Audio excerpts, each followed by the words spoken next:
Hello friends, ಇವತ್ತು ನಾವು ಬೆಂಗಳೂರಲ್ಲಿ ಇದೀವಿ. ಬೆಂಗಳೂರು ಅಂದ್ರೆ ಟೆಕ್ನಾಲಜಿ, ಸಾಫ್ಟ್ವೇರ್, ಫಾಸ್ಟ್ ಲೈಫ್. ಇಲ್ಲಿ ಪ್ರತಿ ಸಮಸ್ಯೆಗೂ ಒಂದು ಸೊಲ್ಯೂಷನ್ ಇದ್ದೇ ಇದೆ. ಆದ್ರೆ ಮನುಷ್ಯನಿಗೆ ಬರುವಂತ ದೊಡ್ಡ ಸಮಸ್ಯೆ ಅಂತ ಅಂದ್ರೆ ಕ್ಯಾನ್ಸರ್. ಈ ಒಂದು ಕ್ಯಾನ್ಸರ್ಗೆ ಟ್ರೀಟ್ಮೆಂಟ್ ಇದೆಯಾ ಅಂತ ಕೇಳೋದಾದ್ರೆ ಭಯಾನಕವಾಗೇ ಇರುತ್ತೆ. ಆದ್ರೆ ನಮ್ಮ ಲೋಕಲ್ ಕನ್ನಡಿಗರು ಈ ಒಂದು ಜಾಗನ ಕ್ಯಾನ್ಸರ್ ಸೊಲ್ಯೂಷನ್ ಸ್ಪಾಟ್ ಅಂತಾನೆ ಕರೀತಾರೆ. ಹೌದು, ಅದೇ ಪುನರ್ಜನ ಆಯುರ್ವೇದ. ನಿಜ ಹೇಳ್ಬೇಕು ಅಂದ್ರೆ ಫ್ರೆಂಡ್ಸ್, ನಮ್ಗೆ ಆಯುರ್ವೇದದ ಮೇಲೆ ಅಪಾರವಾದ ಗೌರವ ಇದೆ. ಆದ್ರೆ ಅಡ್ವಾನ್ಸ್ ಸ್ಟೇಜ್ ಅಲ್ಲಿರೋ ಕ್ಯಾನ್ಸರ್ ನ ಯಾವುದೇ ಸರ್ಜರಿ ಇಲ್ಲದೆ ಹೇಗೆ ಗುಣಪಡಿಸ್ತಾರೆ ಅಂತ ನಂಬಕ್ಕಾಗ್ತಿಲ್ಲ. ನನ್ಗೂ ಅದೇ ಡೌಟ್ ಇತ್ತು.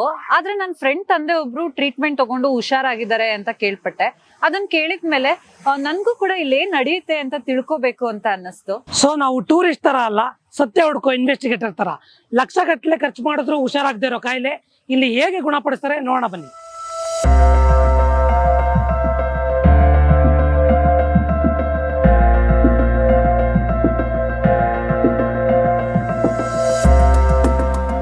ಮೇಡಮ್ ನಮಸ್ತೆ, ನಾವು ರಮ್ಯಾ ನವೀನ್ ಅಂತ ಮೈಸೂರಿಂದ ಬಂದಿದ್ದೀವಿ. ನಮಸ್ತೆ ಸರ್. ಮೇಡಮ್, ಈ ಹಾಸ್ಪಿಟಲ್ ಬಗ್ಗೆ ಕೇಳಿದ್ವಿ. ಸೊ ಒಂದಷ್ಟು ಮಾಹಿತಿ ಬೇಕಿತ್ತು. ಲೈಕ್ ಇಲ್ಲಿ ಡಾಕ್ಟರ್ಸ್ ಎಷ್ಟು ಜನ ಇರ್ತಾರೆ, ಮತ್ತೆ ಈ ಹಾಸ್ಪಿಟಲ್ ಶುರುವಾಗಿ ಎಷ್ಟು ವರ್ಷ ಆಯ್ತು, ರಿಜಿಸ್ಟ್ರೇಷನ್ ಪ್ರೋಸೆಸ್ ಎಲ್ಲ ಯಾವ ತರ ಇರುತ್ತೆ, ಏನೋ ಅಂತ ಮಾಹಿತಿ ಕೊಡ್ತೀರಾ? ಹೇಗಿರುತ್ತೆ ಎಲ್ಲ ತಿಳ್ಕೊಂಡು. ಖಂಡಿತ ಕೊಡ್ತೀನಿ ಮ್ಯಾಮ್. ಇಲ್ಲಿ ಆಯುರ್ವೇದಿಕ್ ಟ್ರೀಟ್ಮೆಂಟ್ ಅಂತ ಕೊಡೋದು.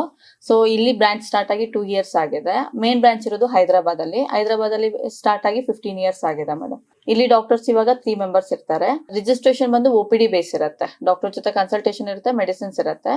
ಸೊ ಡೈರೆಕ್ಟ್ ಆಗಿ ಬಂದು ಡಾಕ್ಟರ್ ಜೊತೆ ಮಾತಾಡ್ಬೋದು ರಿಜಿಸ್ಟ್ರೇಷನ್ ಮಾಡಿಸ್ಕೊಂಡು. ಇಲ್ಲ ನಮ್ದು ಹೆಲ್ಪ್ ಲೈನ್ ಇರುತ್ತೆ ಮೇಡಮ್. ಹೆಲ್ಪ್ ಲೈನ್ ಕಾಲ್ ಮಾಡಿ ಮಾಹಿತಿ ತಗೊಂಡು ಬರೋರು ಇರ್ತಾರೆ ಮೇಡಮ್. ಅಡ್ಮಿಷನ್ ಆ ಥರ ಎಲ್ಲ ಅಡ್ಮಿಷನ್ಸ್ ಎಲ್ಲ ಏನು ಇರೋದಿಲ್ಲ ಸರ್, ಓನ್ಲಿ OPD ಮಾತ್ರ. ಇವಾಗ ನಾವು ಡಾಕ್ಟರ್ಸ್ ಹತ್ರ ಮಾತಾಡ್ಬೋದು ಮೇಡಮ್, ಸಿಗ್ತಾರಾ? ಮಾತಾಡ್ಬೋದು ಸರ್, ಖಂಡಿತ ಸಿಗ್ತಾರೆ. ಸ್ವಲ್ಪ ಕೂತ್ಕೊಳ್ಳಿ, ಒಂದು 5 minutes ಕಳಿಸ್ಕೊಡ್ತೀನಿ. Thank you. ಇಲ್ಲಿಗೆ ಬಂದ ತಕ್ಷಣ ನನಗೆ ಬಂದ ಥಾಟ್ ಏನು ಗೊತ್ತಾ, ಇದು ಹಾಸ್ಪಿಟ್ಲೇನಾ ಅಂತ. ಹೌದಲ್ವಾ? ಹೊರಗಡೆ ಎಷ್ಟು ಟ್ರಾಫಿಕ್ ಇದೆ, ಆದ್ರೆ ಒಳಗಡೆ ಬಂದಿದ ತಕ್ಷಣ ಪಿನ್ ಡ್ರಾಪ್ ಸೈಲೆನ್ಸ್. ಈ ಕ್ಯಾನ್ಸರ್ ಹಾಸ್ಪಿಟಲ್ ಅಲ್ಲಿ ವಾರ್ಡ್ಗಳಲ್ಲಿ ಇರುತ್ತಲ್ಲ, ಮೆಡಿಸಿನ್ ಸ್ಮೆಲ್ ಆಗಿರ್ಬೋದು ಅಥವಾ ಒಂದು ಆ ಸ್ಟ್ರಿಕ್ಟ್ನೆಸ್ ಇರ್ಬೋದು, ಯಾವ್ದು ಕೂಡ ಇಲ್ಲ, ಆ ತರ ಏನೂ ಕಾಣ್ತಿಲ್ಲ. ಪೇಷಂಟ್ಸ್ ನ ನೋಡಿ ಎಷ್ಟು ರಿಲ್ಯಾಕ್ಸ್ಡ್ ಆಗಿದ್ದಾರೆ. ಯಾವುದೋ ದೊಡ್ಡ ಯುದ್ಧ ಮಾಡ್ತಿರೋ ತರ ಅಲ್ಲ, ಪ್ರಶಾಂತವಾಗಿ ರೆಸ್ಟ್ ಮಾಡ್ತಿರೋ ತರ ಇದೆ. ಹೌದಲ್ವಾ? ಅವ್ರ ಕಣ್ಣಲ್ಲಿ ಭಯ ಅನ್ನೋದೇ ಇಲ್ಲ, ನಂಬಿಕೆ ಇದೆ. ಆ ನಂಬಿಕೆಯಿಂದ ಇರೋ ಅಂತ ಕತೆ ಏನಿದೆ ಅಂತ ಅವ್ರನ್ನ ಕೇಳಿ ತಿಳ್ಕೊಳ್ಳೋಣ ಬನ್ನಿ. ಪೇಷಂಟ್ ಕಡೆಯವರೊಬ್ರು ಇಲ್ಲಿದ್ದಾರೆ, ಅವ್ರನ್ನ ಮಾತಾಡ್ಸೋಣ ಬನ್ನಿ. ಸರ್ ನಮಸ್ತೆ. ಪೇಷಂಟ್ ಯಾರು ಸರ್?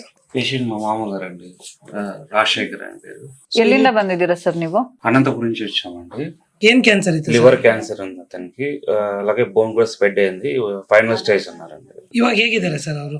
ఓకే, ఇప్పుడు బాగున్నాడు. మెడిసిన్ యూస్ చేసిన తర్వాత చాలా బాగుందండి, ఇబ్బంది ఏం లేదు. ನಿಮ್ಗೆ ಈ ಹಾಸ್ಪಿಟಲ್ ಬಗ್ಗೆ ಹೇಗೆ ಗೊತ್ತಾಗಿತ್ತು? ఫ్రెండ్ రెఫర్ చేశాడు, సో అక్కడ నుంచి నేను వచ్చానండి. హైదరాబాద్ లో రెఫర్ చేశారు, నాకు బెంగళూరు దగ్గర అని చెప్పి ఇక్కడ తీసుకుని ఇక్కడికి వచ్చాను. ಫಸ್ಟ್ ಟೈಮ್ ಹಾಸ್ಪಿಟಲ್ ಬಂದಾಗ ನಿಮ್ಮ ಅವ್ರ ಕಂಡೀಷನ್ ಹೇಗಿತ್ತು ಸರ್? నడిచేకులేకపోయి ఇంతకు ముందు అయితేనా ఈ మెడిసిన్ యూస్ చేసిన నుంచి బాగా నడుస్తున్నాడు, బాగా ఫుడ్ బాగా తీసుకోగలుగుతున్నాడు, ఏం ప్రాబ్లం అయితే ఏం లేదు. ಇವಾಗ ಪುನಃ ಡಾಕ್ಟರ್ ಹತ್ರ ಹೋಗಿದ್ರಲ್ಲ, ఇವಾಗ ಡಾಕ್ಟರ್ ಏನಂದ್ರು ಸರ್? సో మెడిసిన్ చెప్పారు, అంటే 15 days 1 స్కాన్ రాశారు. సో దాన్ని బట్టి మెడిసిన్ ఎలా యూస్ చేసుకోవాలో గైడెన్స్ ఫోన్ ద్వారా ఇస్తున్నారు మాకైతేనా. సో దాన్ని బట్టి మెడిసిన్ యూస్ చేసుకోండి, అంత ఆల్ ఓకే, బాగుంది అని చెప్పారండి. ಇವಾಗ ತುಂಬಾ ಚೆನ್ನಾಗಿದ್ದಾರೆ ಅಂತ ಹೇಳ್ತಿದ್ದೀರಲ್ಲ, ಸೊ ಈ ಹಾಸ್ಪಿಟಲ್ ಬಗ್ಗೆ ಏನ್ ಹೇಳೋದಕ್ಕೆ ಇಷ್ಟಪಡ್ತೀರಾ? సో ఈ హాస్పిటల్ చాలా బెటర్ గా ఉంది మెడిసిన్ యూస్ చేసిన నుంచి. చాలా హ్యాపీ దీని వల్ల.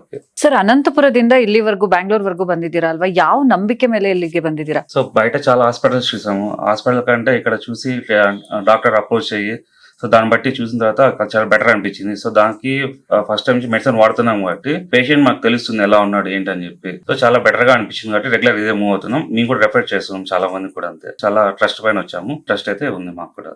Okay sir, thank you. So friends, ನೋಡಿದ್ರಲ್ಲ, ಅನಂತಪುರದಿಂದ ಬೆಂಗಳೂರುವರೆಗೂ ಬಂದಿದ್ದಾರೆ. ಕೇವಲ ನಮ್ಮ ಕರ್ನಾಟಕ ರಾಜ್ಯದಲ್ಲಿ ಮಾತ್ರ ಅಲ್ಲ, ಬೇರೆ ಬೇರೆ ರಾಜ್ಯದಿಂದ ಕೂಡ ಈ ಪುನರ್ಜನ ಆಯುರ್ವೇದ ಹಾಸ್ಪಿಟಲ್ಗೆ ವಿಸಿಟ್ ಮಾಡ್ತಾ ಇದ್ದಾರೆ. ಸೊ ಇಲ್ಲಿ ಟ್ರೀಟ್ಮೆಂಟ್ ಬಗ್ಗೆ ಕೇಳಿ ನಿಜವಾಗ್ಲೂ ತುಂಬಾನೇ ಖುಷಿ ಆಯ್ತು. ಮೇಡಮ್ ನಮಸ್ತೆ, ನಾವು ರಮ್ಯಾ ನವೀನ್ ಅಂತ ಹೇಳಿ ಮೈಸೂರಿಂದ ಬಂದಿದ್ದೀವಿ. ಈ ಹಾಸ್ಪಿಟಲ್ ಬಗ್ಗೆ ಒಂದಷ್ಟು ಕ್ವಶನ್ಸ್ ಕೇಳೋದಿದೆ, ಆನ್ಸರ್ ಮಾಡ್ತೀರಾ? ಮಾಡರ್ನ್ ಮೆಡಿಸಿನ್ ಅಲ್ಲಿ ಇಲ್ದೇ ಇರೋದು ನಿಮ್ಮ ರಸಾಯನ ಆಯುರ್ವೇದಿಕ್ ಮೆಡಿಸಿನ್ ಅಲ್ಲಿ ಏನ್ ಸ್ಪೆಷಾಲಿಟಿ ಇದೆ? ನಮಸ್ತೆ, ನನ್ನ ಹೆಸರು ಡಾಕ್ಟರ್ ಮೇಘನಾ. ರಸಾಯನ ಅಂದ್ರೆ ಆಯುರ್ವೇದದಲ್ಲಿ one of the branch.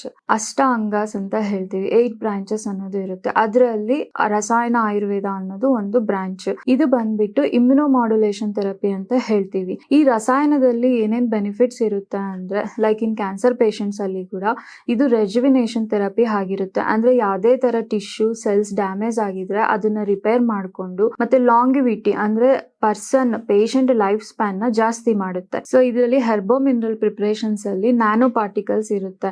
So nano ನಾನೋ particles convert ಮಾಡಿರೋದನ್ನ ಈವನ್ ಅದು ಬೋನ್ ಮ್ಯಾರೋವರೆಗೂ ರೀಚ್ ಆಗೋಷ್ಟು ಕೆಪಾಸಿಟಿ ಅನ್ನೋದು ಇರುತ್ತೆ. ಸೊ ಈ ರಸಾಯನ ಥೆರಪಿಯಿಂದ ಅವ್ರ ಕ್ವಾಲಿಟಿ ಆಫ್ ಲೈಫ್ ಅನ್ನೋದು ಜಾಸ್ತಿ ಮಾಡುತ್ತೆ, ಮತ್ತೆ ಇಮ್ಯುನಿಟಿ ಅನ್ನೋದು ಬೂಸ್ಟ್ ಮಾಡುತ್ತೆ, ಪ್ರಾಣಶಕ್ತಿ ಅನ್ನೋದು ಜಾಸ್ತಿ ಮಾಡ್ತಾ ಬರುತ್ತೆ. ಸೊ ನಿಮ್ಮ ಹಾಸ್ಪಿಟಲ್ ಅಲ್ಲಿ ಒಳ್ಳೆ ಸಕ್ಸಸ್ ರೇಟ್ ಇದೆ ಅಂತ ಕೇಳ್ಪಟ್ಟಿದ್ದೀನಿ. ಇಲ್ಲಿ ಕ್ಯಾನ್ಸರ್ ಯಾವುದೇ ಸ್ಟೇಜ್ ಅಲ್ಲಿ ಇದ್ರೂ ಹುಷಾರಾಗ್ತಾರ? ಕ್ಯಾನ್ಸರ್ ಅಂದ್ರೆ ಬೇಸಿಕಲಿ ದೇಹದ ಬಾಡಿಯಲ್ಲಿ ಯಾವುದೋ ಒಂದು ಸೆಲ್, ಯಾವುದೋ ಒಂದು ಜೀವಕೋಶ ಎಷ್ಟು ಬೇಕೋ ಅದಕ್ಕಿಂತ ಅತಿಯಾಗಿ ಬೆಳೀತಾ ಇರುತ್ತೆ. ಅದು ದೇಹಕ್ಕೆ ಬೇಕಾದ ಯಾವುದೇ ಒಂದು ಕೆಲಸ ಮಾಡ್ತಾ ಇರೋದಿಲ್ಲ. ಅದು ಬೆಳೆದು ಬೆಳೆದು ಬೆಳೆದು ಒಂದು ಗಂಟಾಗಿ ಫಾರ್ಮೇಶನ್ ಆಗಿ ಅಕ್ಕಪಕ್ಕದಲ್ಲಿರೋ ಆರ್ಗನ್ ಗಳಿಗೆ ತೊಂದರೆ ಕೊಡ್ತಿರುತ್ತೆ. ಇದು ಬೇಸಿಕಲಿ ಕ್ಯಾನ್ಸರ್ ಅಂದ್ರೆ. ಸೊ ಇದು ಫಸ್ಟ್ ಸ್ಟೇಜ್ ಅಲ್ಲಿ ಆಗ್ಲಿ, ಸೆಕೆಂಡ್ ಸ್ಟೇಜ್ ಅಲ್ಲಿ ಆಗ್ಲಿ, ಥರ್ಡ್ ಅಲ್ಲಿ ಆಗ್ಲಿ, ಫೋರ್ತ್ ಅಲ್ಲಿ ಆಗ್ಲಿ, ಅದು ಯಾವ್ಯಾವ ಜಾಗದಲ್ಲಿ ಇದೆ ಅನ್ನೋದು ಡಿಫ್ರೆನ್ಸ್ ಆಗುತ್ತೆ ಬಿಟ್ರೆ ಇದ್ರದ್ದು ಮೇನ್ ಪ್ರಾಸೆಸ್ ಹೀಗೆ ಇರುತ್ತೆ. ಇದು ಕಂಟಿನ್ಯೂಸ್ ಆಗಿ ಬೆಳೀತಾ ಇರುತ್ತೆ. ಪೇಷಂಟ್ ಯಾವುದೇ ಸ್ಟೇಜ್ ಅಲ್ಲಿ ಬಂದ್ರು ನಾವು ಚಿಕಿತ್ಸೆ ಕೊಡ್ಬೇಕಾಗತ್ತೆ, ಕೊಡ್ತೀವಿ. ಎಲ್ಲಾ ಸ್ಟೇಜ್ ಪೇಷಂಟ್ ಗಳಿಗೂ ಚಿಕಿತ್ಸೆ ಕೊಡ್ತೀವಿ. ಇಲ್ಲಿ ತುಂಬಾ ಜನ ಪೇಷಂಟ್ಸ್ ಈಗ already chemo and radiations treatment ನ ತಗೋತಾ ಇರ್ತಾರೆ. ಅವ್ರು ಇಲ್ಲಿಗೆ ಬರ್ಬೇಕಾದ್ರೆ ಟ್ರೀಟ್ಮೆಂಟ್ ನ ನಿಲ್ಸಿ ಬರ್ಬೋದಾ ಅಥವಾ ಜೊತೆಗೆ ತಗೊಬೋದಾ? ಪೇಷಂಟ್ಸ್ ಯಾವಾಗಲೂ ಕೀಮೋ ಅಥವಾ ರೇಡಿಯೋಥೆರಪಿ ಅದನ್ನ ತಗೊಳ್ತಾನೆ ಇರ್ತಾರೆ ಯೂಶಲಿ. ಸೊ ಅದನ್ನ ಸಡನ್ ಆಗಿ ನಿಲ್ಸ್ಬಿಟ್ಟು ಇಲ್ಲಿ ಬರ್ಬೇಕಂತ ಇಲ್ಲ. ಅದನ್ನ ತಗೊಳ್ಬೇಕಾದ್ರೇನೆ ನಾವು ಮೆಡಿಸಿನ್ ಕೂಡ ಸ್ಟಾರ್ಟ್ ಮಾಡ್ಬೋದು. ಬಟ್ ಅದಕ್ಕೆ ತಕ್ಕಂತೆ ನಾವು ಅದೊಂದು ಟೈಮ್ ಡಿಫ್ರೆನ್ಸ್ ನ ಮೇಂಟೈನ್ ಮಾಡಬೇಕಾಗುತ್ತೆ. ಆ ಟೈಮ್ ಡಿಫ್ರೆನ್ಸ್ ನ ನಾವು ಹೇಳ್ತೀವಿ ಅವ್ರು ಏನ್ ಟ್ರೀಟ್ಮೆಂಟ್ ತಗೊಳ್ತಾ ಇದಾರೆ ಅದ್ರ ಬೇಸ್ ಮೇಲೆ. ಸೊ ಆ ಟೈಮ್ ಡಿಫ್ರೆನ್ಸ್ ನ ಮೇಂಟೈನ್ ಮಾಡ್ಕೊಂಡು ನಮ್ಮ ಮೆಡಿಸಿನ್ ಮತ್ತೆ ಆ ಮೆಡಿಸಿನ್ ಎರಡನ್ನೂ ಜೊತೆಗೆ ತಗೋಬಹುದು. ಪೇಷಂಟ್ಸ್ಗೆ ತುಂಬಾ ದೊಡ್ಡ ಭಯ ಅಂದ್ರೆ ನೋವು. ಸೊ ನಿಮ್ಮಲ್ಲಿ ಟ್ರೀಟ್ಮೆಂಟ್ ತಗೊಂಡ್ರೆ ಎಷ್ಟು ಬೇಗ ನೋವು ಕಡಿಮೆ ಆಗುತ್ತೆ? ಇಲ್ಲಿ ನೋವು ಅಂದ್ರೆ 2 ತರ ಇರುತ್ತೆ. ಒಂದು ಕ್ಯಾನ್ಸರ್ ಇಂದಾಗಿ ಪೇಷಂಟ್ ಗೆ ಪೇನ್ ಇರುತ್ತೆ, ಇನ್ನೊಂದು ಕ್ಯಾನ್ಸರ್ ಗೆ ತಗೊಳ್ಳೋ ಟ್ರೀಟ್ಮೆಂಟ್ ಇಂದ ಒಂದಷ್ಟು ನೋವಿರುತ್ತೆ. ಸೊ ಇಲ್ಲಿ ನಾವು ಕೊಡೋ ಚಿಕಿತ್ಸೆಯಿಂದ ಯಾವುದೇ ರೀತಿ ನೋವುಗಳು ಉಂಟಾಗಲ್ಲ. ಯಾಕಂದ್ರೆ ನಾವು ಕೊಡೋದು ಪೇನ್ಲೆಸ್ ಟ್ರೀಟ್ಮೆಂಟ್, ಓರಲ್ ಮೆಡಿಕೇಶನ್ಸ್ ಕೊಡ್ತೀವಿ. ಅಂಡ್ ಆ ಔಷಧಿ ತಗೊಳ್ಳೋದ್ರಿಂದನೂ ಪೇಷಂಟ್ ಅಲ್ಲಿ ಯಾವುದೇ ರೀತಿ ಸೈಡ್ ಎಫೆಕ್ಟ್ಸ್ ಬರೋದಿಲ್ಲ. ಅದರಿಂದ ಚಿಕಿತ್ಸೆಯಿಂದಾಗಿ ಯಾವುದೇ ರೀತಿ ನೋವು ಅವ್ರಿಗೆ ಆಗೋದಿಲ್ಲ. ಇನ್ನ ಸೆಕೆಂಡು, ಅವ್ರಿಗೆ ಕಾಯಿಲೆಯಿಂದ ಏನ್ ನೋವು ಆಗ್ತಿದೆ ಅದು ದಿನೇ ದಿನೇ ಚಿಕಿತ್ಸೆ ಫಲಕಾರಿ ಆಗ್ತಾ ನೋವುಗಳು ಕಡಿಮೆ ಆಗ್ತಾ ಹೋಗುತ್ತೆ. ಅದು ಪೇಷಂಟ್ ಟು ಪೇಷಂಟ್ ಡಿಫರ್ ಆಗುತ್ತೆ. ಕ್ಯಾನ್ಸರ್ ಮತ್ತೆ ಮತ್ತೆ ಬರುತ್ತೆ ಅಂತ ಭಯ ಪಡ್ತಾರೆ. ಆದ್ರೆ ನಿಮ್ ರಸಾಯನ ಚಿಕಿತ್ಸೆನ ತಗೊಳ್ಳೋದ್ರಿಂದ ಕ್ಯಾನ್ಸರ್ ಮತ್ತೆ ಬರುವಂತ ಚಾನ್ಸಸ್ ಇರುತ್ತಾ? ನಮ್ಮ ರಸಾಯನ ಚಿಕಿತ್ಸೆ ತಗೊಳ್ಳೋದ್ರಿಂದ ನಮ್ಮ ದೇಹದ ರೋಗ ನಿರೋಧಕ ಶಕ್ತಿ ಜಾಸ್ತಿ ಆಗುತ್ತಲ್ವ. ಸೊ ಇದರಿಂದ ಏನಾಗುತ್ತೆ, ನಮ್ಮ ದೇಹ ಯಾವಾಗ್ಲೂ ಕೆಲಸ ಮಾಡ್ತಾ ಇರುತ್ತೆ ಅದು ಬರಬಾರ್ದು ಅಂತ. ಸೊ ನಾವು ನಮ್ಮ ದೇಹನ ಮತ್ತೆ ನಮ್ಮ ಊಟ ತಿಂಡಿ, ನಮ್ಮ ಆಹಾರ ವಿಹಾರ ಎಲ್ಲಾನು ಕರೆಕ್ಟ್ ಆಗಿ ಇಟ್ಕೊಂಡ್ರೆ ಖಂಡಿತವಾಗಿ ಕ್ಯಾನ್ಸರ್ ಮತ್ತೆ ಬರೋದನ್ನ ಆದಷ್ಟು ದೂರ ತಳ್ಬೋದು. ಈ ಹಾಸ್ಪಿಟಲ್ ಅಲ್ಲಿ ಬಜೆಟ್ ಎಲ್ಲ ಯಾವ ತರ ಇದೆ ಮೇಡಮ್? ಬೇರೆದಕ್ಕೆ ಕಂಪೇರ್ ಮಾಡ್ಕೊಂಡ್ರೆ ನಮ್ ಟ್ರೀಟ್ಮೆಂಟ್ ಅನ್ನೋದು ತುಂಬಾ ಅಫೋರ್ಡಬಲ್ ಆಗಿರುತ್ತೆ. ಎಲ್ಲಾ ಪೇಷಂಟ್ಗೂ ರೀಚ್ ಆಗೋ ತರ ಇರುತ್ತೆ. ಥ್ಯಾಂಕ್ ಯು ಮೇಡಮ್, ನಿಮ್ಮ ಹತ್ರ ಮಾತಾಡಿ ಒಂದಷ್ಟು ಇನ್ಫಾರ್ಮೇಶನ್ ಸಿಕ್ತು. Okay, thank you. ಏನ್ ಗೊತ್ತಾ, ನಿಜ ಹೇಳ್ಬೇಕು ಅಂದ್ರೆ ಒಳಗಡೆ ಹೋಗ್ಬೇಕಾದ್ರೆ ಇದ್ದ ಡೌಟ್ ನಿಮಗೆ ಸ್ವಲ್ಪನೂ ಇಲ್ಲ. ಆದ್ರೆ ಮೈಂಡ್ ಬ್ಲೋಯಿಂಗ್ ಅನ್ಸಿದೆ. ಏನ್ ಗೊತ್ತಾ, ಹೈಯೆಸ್ಟ್ ಸಕ್ಸಸ್ ರೇಟ್. ಹೌದು, ಇದನ್ನ ನೋಡಿ ನನ್ಗೂ ಕೂಡ ಶಾಕಿಂಗ್ ಅಂತ ಅನ್ನಿಸ್ತು. ಸ್ಟೇಜ್ 4 ಅಲ್ಲಿ ಬೆಡ್ ಇಂದ ಎದ್ದಳಕ್ಕೆ ಆಗದೆ ಇರೋರು ಇವತ್ತು ಬದುಕಿದ್ದಾರೆ ಅಂತ ಅಂದ್ರೆ ಈ ಒಂದು ರಸಾಯನ ಚಿಕಿತ್ಸೆಯಲ್ಲಿ ಏನೋ ಒಂದು ಪವರ್ ಇದೆ ಅಂತ ಅನ್ನಿಸ್ತು. ಅದೇ ಅಲ್ವಾ, ಅವ್ರು ಹೇಳಿದ ಕಾನ್ಸೆಪ್ಟ್ ನಂಗೆ ತುಂಬಾ ಇಷ್ಟ ಆಯ್ತು.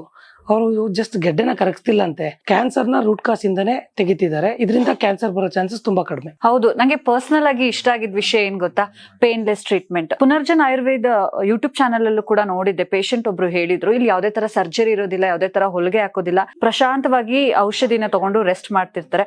ಒಬ್ಬ ಪೇಷಂಟ್ಗೆ ಇದಕ್ಕಿಂತ ಇನ್ನೇನ್ ಬೇಕು ಹೇಳಿ? ಕರೆಕ್ಟ್. ಇನ್ನೊಂದು ವಿಷಯ ಏನಪ್ಪಾ ಅಂತ ಹೇಳಿದ್ರೆ, ತುಂಬಾ ಜನಕ್ಕೆ ಭಯ ಇರುತ್ತೆ ಇಂಗ್ಲಿಷ್ ಮೆಡಿಸಿನ್ ನಿಲ್ಸ್ಬಿಡ್ಬೇಕಂತ. ಆದ್ರೆ ಡಾಕ್ಟರ್ ಎಷ್ಟು ಕ್ಲಿಯರ್ ಆಗಿ ಹೇಳಿದ್ರಲ್ಲ, 2 ಮೆಡಿಸಿನ್ ಒಟ್ಟಿಗೆ ತಗೊಬಹುದು, ಇದರಿಂದ ಸೈಡ್ ಎಫೆಕ್ಟ್ಸ್ ಕಡಿಮೆ ಆಗುತ್ತೆ ಅಂತಾನು ಹೇಳಿದ್ರು. ಹೌದು, ಇನ್ನೊಂದು ಮುಖ್ಯವಾದ ವಿಷಯ ಏನ್ ಗೊತ್ತಾ, ಇಲ್ಲಿ ಬರುವಂತ ಫ್ಯಾಮಿಲೀಸ್ ಎಲ್ಲ ಆಲ್ಮೋಸ್ಟ್ ನಮ್ ತರನೇ ಮಿಡಲ್ ಕ್ಲಾಸ್ ಫ್ಯಾಮಿಲೀಸ್ ಆಗಿರುತ್ತೆ. ಇವ್ರಿಗೆ ಲಕ್ಷಾನ್ಗಟ್ಲೆ ಕೋಟಿಗಟ್ಲೆ ಖರ್ಚು ಮಾಡಿ ಟ್ರೀಟ್ಮೆಂಟ್ ತಗೊಳ್ಳೋದಕ್ಕೆ ಕಷ್ಟ ಆಗ್ತಿರುತ್ತೆ. ಅಂತವರಿಗೆ ಕೈಗೆಟ್ಕೋ ಬೆಲೆಯಲ್ಲಿ ಟ್ರೀಟ್ಮೆಂಟ್ ಸಿಗ್ತಾ ಇದೆ ಅಂದ್ರೆ ಇದು ಎಂತ ಗ್ರೇಟ್ ವಿಷಯ ಅಲ್ವಾ? ನೋಡಿದ್ರಲ್ಲ ಫ್ರೆಂಡ್ಸ್, ನಾವು ಹುಡುಕಿದ ಸತ್ಯ ಇದು. ಪುನರ್ಜನ್ ಅಂದ್ರೆ ನಿಜವಾಗ್ಲೂ ಪುನರ್ಜನ್ಮ ಅಂತ ಅರ್ಥ ಆಯ್ತು. ಕ್ಯಾನ್ಸರ್ ಬಂದ್ರೆ ಮುಗೀತು, ಸಾವು ಗ್ಯಾರಂಟಿ ಅಂತ ಅನ್ಕೋಬಿಡಿ. ಜಸ್ಟ್ ಒಂದ್ಸಲ ಹಾಸ್ಪಿಟಲ್ಗೆ ವಿಸಿಟ್ ಮಾಡಿ ಅಥವಾ ನಿಮ್ ರಿಪೋರ್ಟ್ ನ ಕಳ್ಸ್ಕೊಡಿ. ಹೌದು, ಕ್ಯಾನ್ಸರ್ ಗಿಂತ ಡೇಂಜರ್ ಯಾವ್ದು ಗೊತ್ತಾ? ತಡ ಮಾಡೋದು. ನಿಮ್ಗೆ ಗೊತ್ತಿರೋರು ಯಾರಾದ್ರೂ ಕ್ಯಾನ್ಸರ್ ಇಂದ ನಳ್ತಾ ಇದ್ರೆ ಈ ವಿಡಿಯೋನ ಶೇರ್ ಮಾಡಿ. ಇವ್ರದ್ದು ಬರೀ ಬೆಂಗಳೂರಲ್ಲಿ ಮಾತ್ರ ಅಲ್ಲ, ಹೈದರಾಬಾದ್, ವಿಜಯವಾಡ, ಚೆನ್ನೈ, ದೆಹಲಿ, ಕೋಲ್ಕತ್ತಾದಲ್ಲೂ ಕೂಡ ಬ್ರಾಂಚಸ್ ಇದೆ. ಸ್ಕ್ರೀನ್ ಮೇಲೆ ನಂಬರ್ ಇದೆ. ಒಂದೇ ಒಂದು ಮೆಸೇಜ್ ನಿಮ್ ಜೀವನನೇ ಬದಲಾಯಿಸಬಹುದು. ಪ್ಲೀಸ್ ನೆಗ್ಲೆಕ್ಟ್ ಮಾಡ್ಬೇಡಿ. ನಿಮ್ಗೆ ಗೊತ್ತಿರೋರು ಯಾರಾದ್ರೂ ಕ್ಯಾನ್ಸರ್ ಇಂದ ನಳ್ತಾ ಇದ್ರೆ ಪುನರ್ಜನ್ ಬಗ್ಗೆ ತಿಳಿಸಿ. ನೀವು ಕೂಡ ಪುನರ್ಜನ್ ಆಯುರ್ವೇದ ಕನ್ನಡ ಯೂಟ್ಯೂಬ್ ಚಾನಲ್ ನೋಡಿ. ಅಲ್ಲಿ ತುಂಬಾ ಜನ ಕ್ಯಾನ್ಸರ್ ಸರ್ವೈವರ್ಸ್ ಸ್ಟೋರೀಸ್ ಇದೆ. ಹಾಗೇನೆ ಮತ್ತೆ ಇನ್ನೊಂದು ಹೊಸ ವಿಡಿಯೋ ಜೊತೆ, ಇನ್ನೊಂದು ಸತ್ಯದ ಕತೆ ಜೊತೆ ಬರ್ತೀವಿ. ನೋಡ್ತಾ ಇರಿ. Stay healthy, stay happy. Thank you.